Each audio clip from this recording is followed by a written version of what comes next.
Ordu hər bir ölkənin təhlükəsizliyinin garantıdır. Tarix də dəfələrlə sübut edib ki, güclü, qüdrətli ordusu olmayan dövlət müstəqilliyini qoruyub saxlamaq iqtidarında deyil.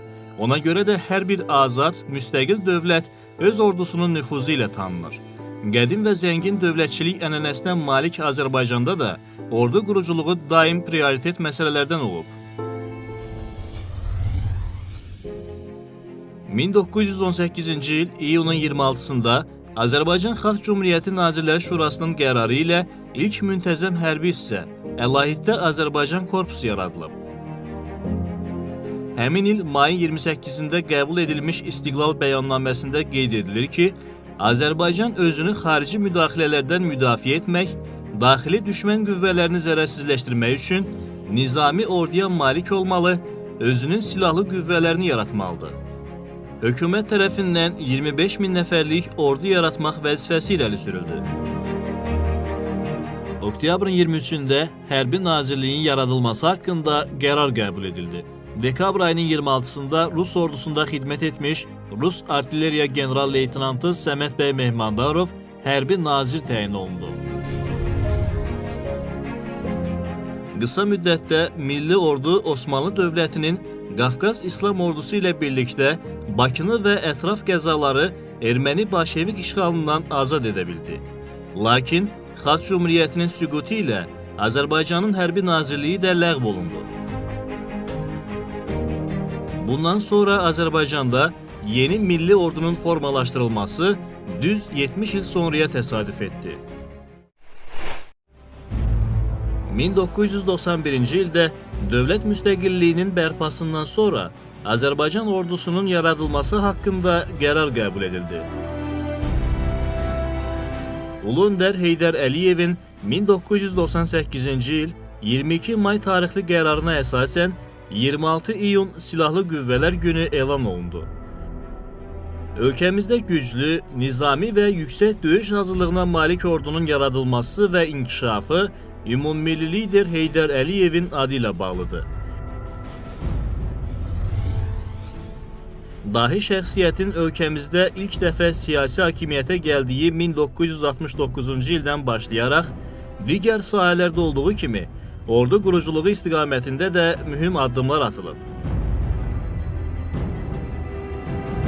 Görkəmli dövlət xadiminin uzaq görən siyasəti nəticəsində Cəmşid Naxçıvanski adına hərbi liseyin yaradılması mühüm əhəmiyyət daşıyırdı. Ulu öndərimiz Azərbaycanın nə vaxtsa müstəqil olacağını bilirdi və ordu quruculuğuna Sovet dövründə çox belə diqqət yetirirdi. Birinci hakimiyyəti dövründə Ulu öndərimiz Azərbaycanda Cəmşid Naxçıvanski adına hərbi liseyin yaranmasına nail olmuşdu. Həmin o Cəmşid Naxçıvanski adına hərbi liseyin məzunlarının bizim müstəqillik dövründə Azərbaycan ordusu quruculuğunda çox böyük rolları oldu. Ulu öndərimiz Heydər Əliyev bu kadrlardan çox yerli yerində istifadə etdi və Azərbaycanda artıq nizami ordu quruculuğuna start verildi. Dahi liderin birbaşa təşəbbüsü ilə hazırlanan hərbiçi kadrlar sonradan müstəqil Azərbaycanın qüdrətli milli ordusunun peşəkar heyətini təşkil edib. 90-cı illərin əvvəllərində Ulu Öndərin rəhbərliyi ilə ordunun yaradılmasına ilk dəfə Naxçıvanda başlanıldı. Belə ki, xalqımızın böyük oğlu Naxçıvan Muxtar Respublikası Ali Məclisinin sədri seçiləndən cəmi 4 gün sonra 1991-ci il sentyabrın 7-sində Naxçıvan Muxtar Respublikası Dövlət Müdafiə Komitəsini yaratdı. 1992-ci il sentyabrın 19-da Naxçıvan Muxtar Respublikası Ali Məclisində Naxçıvan Muxtar Respublikasının müdafiəsinin və sərhədlərinin qorunmasının təşkili haqqında qərar qəbul edildi. Həmin ilin oktyabr ayının 9-da isə Naxçıvan şəhərində ilk hərbi parad keçirildi.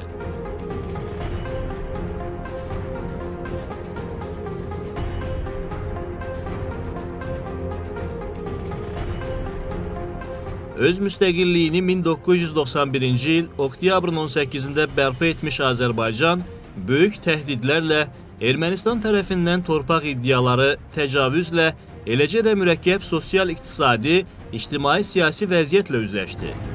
Baş verən bu hadisələr təbii olaraq ordu quruculuğuna mənfi təsir göstərir, ağır zərbələr vururdu. Təəssüflə qeyd eləməliyəm ki, ordumuz, silahlı qüvvələrimiz həm kifayət qədər silah təchizatında geri qalırdı. Həmçinin də orduda nizam-intizam, orduda peşəkarlıq, vahid rəhbərlik faktiki olaraq çox aşağı səviyyədə idi. Bu da düşmənə qarşı mübarizədə öz mənfi təsirini göstərirdi. Vahid komandanlıq prinsipləri ilə idarə olunmayan silahlı birləşmələr müxtəlif qrupların əlində cəmləşmişdi. Düşmənlə döyüşən ordu daxili intriqaların qurbanına çevrilmişdi.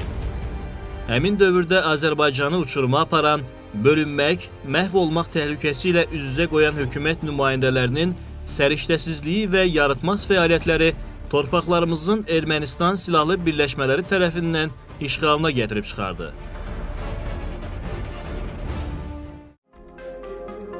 ...1993-cü ilin iyununda xalqın istəyi və təkidi ilə Ulu Öndər Heydər Əliyevin yenidən Azərbaycanda siyasi hakimiyyətə qayıdışı qardaş qırğınının qarşısını aldı, xaos, anarxiya, özbaşınalığa son qoyuldu və vahid komandanlıq altında ordunun yaradılmasına başlandı.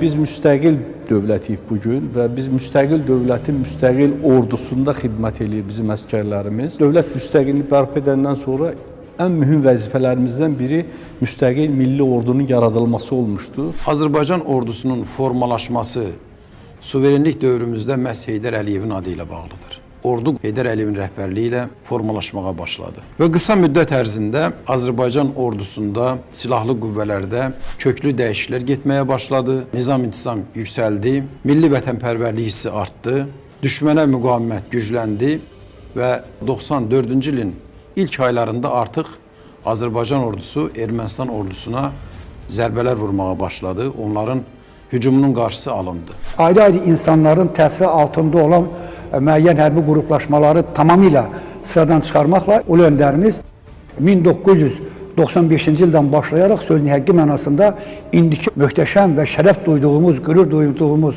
milli ordunun təməlini qoydu. Əsası Ulu Öndərimiz tərəfindən qoyulan ordu quruculuğu işi bugün Azərbaycan Respublikasının prezidenti, Silahlı Qüvvələrin Ali Baş Komandanı cənab İlham Əliyev tərəfindən uğurla davam etdirilir.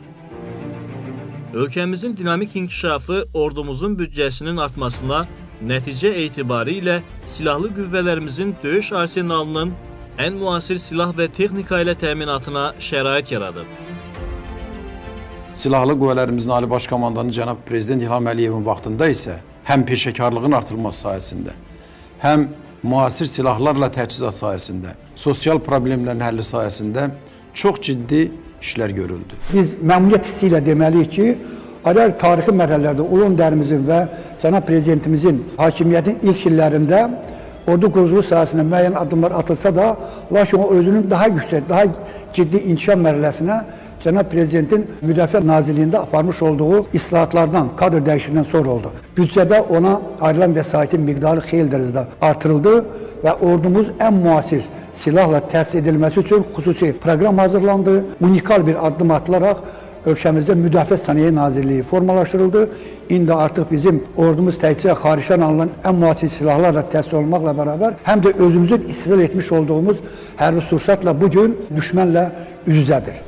Silahlı qüvvələrdə aparılan islahatlar bir sıra mühüm istiqamətlərlə yanaşı, hərbi qulluqçuların hüquqlarının müdafiəsi baxımından da mühüm əhəmiyyətə malikdir. Məqsədyönlü tədbirlər, həmçinin hərbi qulluqçular arasında nizamnamədən kənar münasibətlərin qarşısının alınmasına və döyüş hazırlığına ayrılmış vaxtın daha səmərəli istifadəsinə xidmət edir. Bugün qarşıda dayanan əsas vəzifələrdən biri Prezident Ali Baş Komandan İlham Əliyevin rəhbərliyi ilə silahlı qüvvələrin daha da modernləşdirilməsi və ordunun qüdrətinin artırılmasıdır. Azərbaycan ordusu bugün dünya ordular sırasında ön sıralardan birindədir. Hərbi hissələr qürur hissi verir.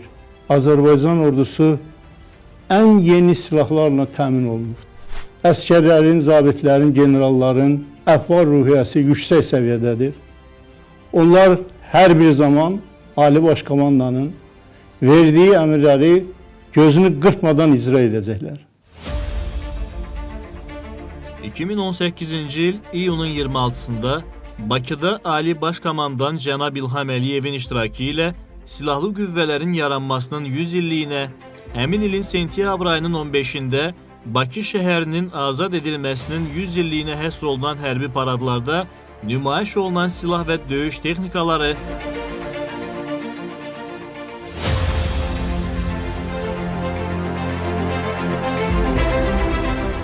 Aprel döyüşlərində və günlük əməliyyatında əldə olunan uğurlar bir daha sübut etdi ki, silahlı qüvvələrimiz maddi-texniki təchizat və döyüş qabiliyyəti baxımından Cənubi Qafqazın ən güclü ordusudur.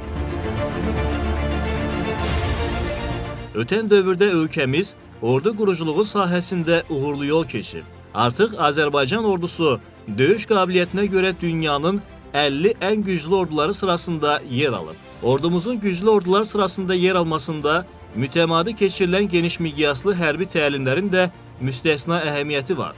Əməliyyat taktiki təlimlərdə ordumuzun şəxsi heyəti peşəkarlıq səviyyəsini və döyüş qabiliyyətini daha da artırır, qarşıya qoyulan hər hansı tapşırığın icrasını dəqiq və uğurla icra etmək vərdişlərinə yiyələnir. Ordumuzun hərbi qulluqçuları eyni zamanda qonşu dövlətlərlə birgə təlimlərdə, o cümlədən Avropada keçirilən çoxmillətli taktiki təlimlərdə iştirak edir və nizam intizamı, dayanıqlığı, cəsarəti və verilən tapşırıqların öhdəsindən peşəkarlıqla gəlməsi ilə daim diqqət çəkir. Bütün bunlar isə ötən dövrdə reallaşdırılan islahatların nəticəsinin nə qədər uğurlu və düşünülmüş olduğunu bir daha sübut edir.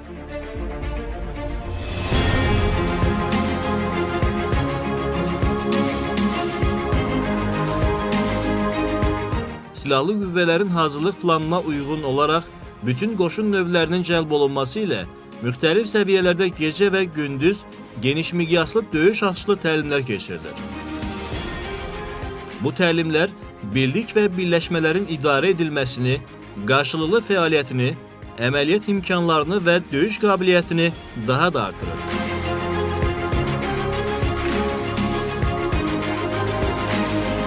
Azərbaycan hərbiçiləri NATO-nun sülh naminə tərəfdaşlıq proqramı çərçivəsində təşkil olunan müxtəlif ixtisas artırma və təlim kurslarında da yaxından iştirak edir. Ölkəmizin NATO ilə əlaqələri fərdi tərəfdaşlığın fəaliyyət planı çərçivəsində də daim inkişaf edir. İl ərzində 2000-dən çox Azərbaycan hərbiçisi NATO proqramlarında və digər ikitərəfli əməkdaşlıq proqramlarında iştirak edir, ən son hərb yeniliklərini mənimsəyirlər. 1997-ci ildən Azərbaycanın hərbi təhsil müəssisələri NATO standartlarına keçib. Silahlı qüvvələrimizin tərkibində yaradılan sülhməramlı hərbi hissə NATO xətti ilə həyata keçirilən hərbi humanitar aksiyalarda fəal iştirak edir, münaqişə ocaqlarında təhlükəsizliyin, sülhün təminatına əskəri dəstək verirlər. Bugün Əfqanistanda Azərbaycan ordusuna ən həlledici məsələlər tapşırılır və Azərbaycan ordusu da çox ləyaqətlə bunu yerinə yetirir. NATO-nun baş qərargah rəisi dəfələrlə Azərbaycan ordusunun bu yüksək keyfiyyətləri ilə bağlı bütün 56 dövlətin qarşısında çıxış edib. Azərbaycan Respublikasının Müdafiə Nazirliyi regionda və region xaricindəki strateji tərəfdaş ölkələrin silahlı qüvvələri ilə regional təhlükəsizliyin təmin olunması, beynəlxalq strateji əhəmiyyətli layihələrin mühafizəsi və beynəlxalq təhlükəsizliyə töhfə vermək məqsədi ilə çoxtərəfli əməkdaşlıq həyata keçirir.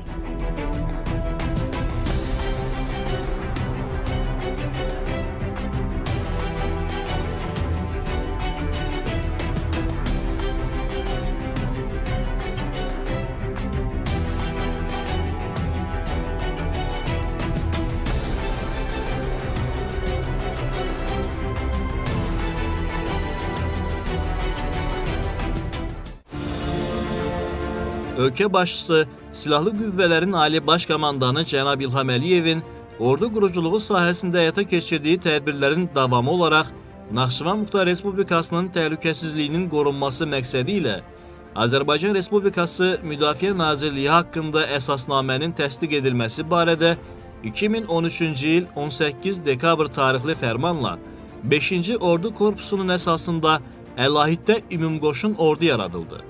Bu əlamətdar hadisə Naxçıvanın müdafiə potensialının, hərbi hissələrin döyüş hazırlığının daha da yüksəlməsinə əsaslı zəmin yaratdı.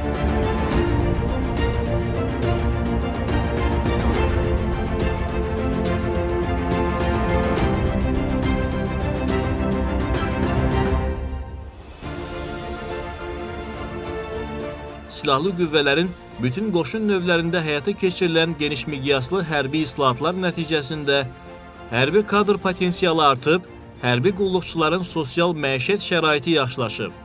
İslahatlar döyüş hazırlığı, hərbi təhsil, tərbiyəvi iş, hərbi tibb də daxil olmaqla ordu quruculuğunun bütün sahələrini əhatə edir. Təsadüfi deyil ki, müasir texnologiyaların tətbiqi ilə qoşunlarda yaradılan komanda idarəetmə məntəqələri silahlı qüvvələrin bütün qoşun növlərinin dayanıqlı, operativ və fasiləsiz idarə olunmasına, fəaliyyət göstərməsinə imkan yaradır. Qoşunların, xüsusən də düşmənlə birbaşa təmasda olan bölmələrin yeni növ silah, döyüş texnikası və mövcud digər hərbi vasitələrlə təchiz edilməsi əməliyyat imkanlarının, manevr qabiliyyətinin artmasına öz təsirini göstərir.